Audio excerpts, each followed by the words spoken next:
صحیح بخاری حدیث نمبر 3۔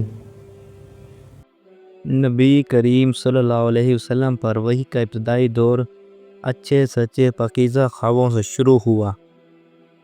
آپ صلی اللہ علیہ وسلم خواب میں جو کچھ دیکھتے وہ صبح کی روشنی کی طرح صحیح اور سچا ثابت ہوتا۔ پھر من جانب قدرت آپ صلی اللہ علیہ وسلم تنہائی پسند ہو گئے اور آپ صلی اللہ علیہ وسلم نے غار حرا میں خلوت نشینی اختیار فرمائی اور کئی دن اور رات وہاں مسلسل عبادت اور یاد الہی اور ذکر و فکر میں مشغول رہتے۔ جب تک گھر آنے کو دل نہ چاہتا توشہ عمرہ لیے وہاں رہتے۔ توشہ ختم ہونے پر ہی اہلیہ محترمہ خدیجہ رضی اللہ تعالیٰ عنہ کے پاس تشریف لاتے اور کچھ توشہ عمرہ لے کر پھر وہاں جا کر خلوت گزین ہو جاتے۔ یہی طریقہ جاری رہا یہاں تک کہ آپ پر حق منکشف ہو گیا اور آپ صلی اللہ علیہ وسلم غار حرا میں ہی قیام پذیر تھے کہ اچانک جبرائیل علیہ السلام آپ صلی اللہ علیہ وسلم کے پاس حاضر ہوئے اور کہنے لگے کہ اے محمد پڑھو۔ آپ صلی اللہ علیہ وسلم فرماتے ہیں کہ میں نے کہا کہ میں پڑھنا نہیں جانتا۔ آپ صلی اللہ علیہ وسلم فرماتے ہیں کہ فرشتے نے مجھے پکڑ کر اتنے زور سے بھینچا کہ میری طاقت جواب دے گئی، پھر مجھے چھوڑ کر کہا کہ پڑھو۔ میں نے پھر وہی جواب دیا کہ میں پڑھا ہوا نہیں ہوں۔ اس فرشتے نے مجھ کو نہایت ہی زور سے بھینچا کہ مجھ کو سخت تکلیف محسوس ہوئی، پھر اس نے کہا کہ پڑھ۔ میں نے کہا کہ میں پڑھا ہوا نہیں ہوں۔ فرشتے نے تیسری بار مجھ کو پکڑا اور تیسری مرتبہ پھر مجھ کو بھینچا، پھر مجھے چھوڑ دیا اور کہنے لگا کہ پڑھو اپنے رب کے نام کی مدد سے جس نے پیدا کیا اور انسان کو خون کی پھٹکی سے بنایا۔ پڑھو اور آپ کا رب بہت ہی مہربانیاں کرنے والا ہے۔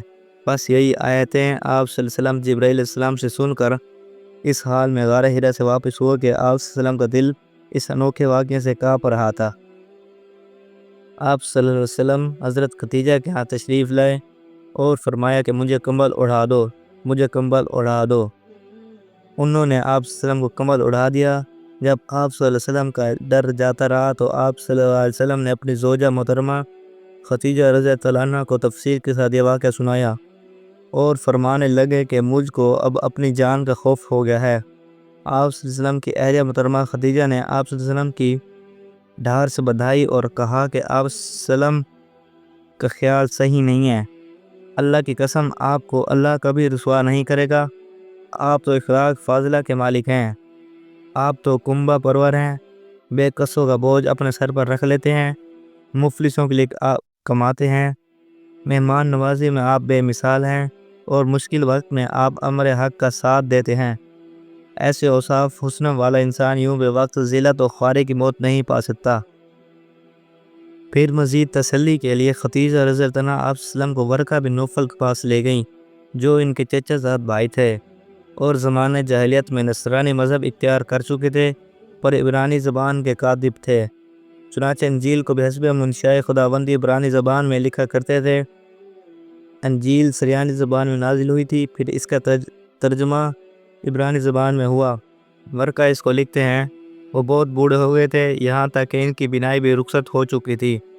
خدیجہ رضی اللہ عنہ ان کے سامنے آپ صلی اللہ علیہ وسلم کے حالات بیان کیے اور کہا کہ اے چچا زاد بھائی، اپنے بھتیجے محمد صلی اللہ علیہ وسلم کی زبانی ذرا ان کی کیفیت سن لیجئے۔ وہ بولے کہ بھتیجے، آپ نے جو کچھ دیکھا ہے اس کی تفصیل سناؤ۔ چنانچہ آپ صلی اللہ علیہ وسلم نے از اول تا آخر پورا واقعہ سنایا، جسے سن کر ورقہ بے اختیار ہو کر بول اٹھے کہ یہ تو وہی ناموس معزز رازدان فرشتہ ہے جسے اللہ نے موسیٰ علیہ السلام پر وحی دے کر بھیجا تھا۔ کاش میں آپ کے اس عہد نبوت کے شروع ہونے پر جوان عمر ہوتا، کاش میں اس وقت زندہ رہتا جب آپ کی قوم آپ کو اس شہر سے نکال دے گی۔ رسول اللہ صلی اللہ علیہ وسلم نے یہ سن کر تعجب سے پوچھا کہ کیا وہ لوگ مجھ کو نکال دیں گے حالانکہ میں تو ان میں صادق امین مقبول ہوں؟ ورقہ بولا ہاں یہ سب کچھ سچ ہے، مگر جو شخص بھی آپ کی طرح امر حق لے کر آیا لوگ اس کے دشمن ہی ہو گئے۔ اگر مجھے آپ کی نبوت کا وہ زمانہ مل جائے تو میں آپ کی پوری مدد کروں گا۔ مگر ورقہ کچھ دنوں کے بعد انتقال کر گئے، پھر کچھ عرصے تک وحی کی آمد موقوف رہی۔